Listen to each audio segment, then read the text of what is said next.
South Korea's response to the coronavirus outbreak has been described as one of the best in the world. But before the country's response was kicked into high gear, leaders in Seoul downplayed the crisis. Days later, a cluster of infections exploded in the southern city of Daegu. The epicenter of the outbreak was a secretive church led by a man his followers believe is immortal. From there, the virus spread. On February 23rd, President Moon Jae-in acknowledged the earlier assessment was incorrect. 대규모로 일어나고 있는 신천지 집단 감염 사태 이전과 이후는 전혀 다른 상황입니다. South Korea would have the largest number of infections in Asia outside of China. We popped the champagne too early. Dr. Yoo Bung-wook is a familiar face to South Koreans, appearing on TV as an expert voice on the coronavirus pandemic, and giving even more advice on YouTube. It isn't the first time the country has faced an epidemic. In 2015, Korea faced the largest MERS outbreak outside of the Middle East. MERS coronavirus changed a lot of life of Korea because it was really scary. Fortunately, we prepared the test kits and the test method and the manual we done December 2019. The country was ready for the COVID-19 outbreak. From drive-through kiosks to hospitals to local clinics, hundreds of test sites were available across the country, and the tests are largely free. Why not we do like a drive-through way? It's minimum contact from the doctors and the patient. For the elderly or those too ill to step out, medics visit their homes to take swabs for testing. Anyone who wants to test it, they can visit the community hospital or general hospital.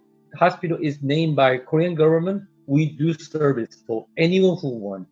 There's even an app that tracks the location of where COVID-19 patients have been, so users can avoid those places. The measures helped South Korea manage the rate of infection and flatten its curve. On March 23rd, South Korea announced that cases were at the lowest since the outbreak. But Dr. Yoo warns that his country is not out of the woods yet. Watching about it until June in Korea. This is my personal opinion.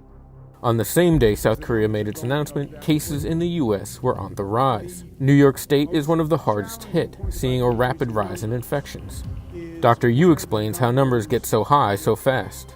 One infected person could be a 3 make the 9 make the 27, 27 make the 81, 81 make 243.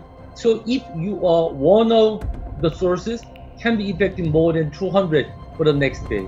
So please keep the social distancing.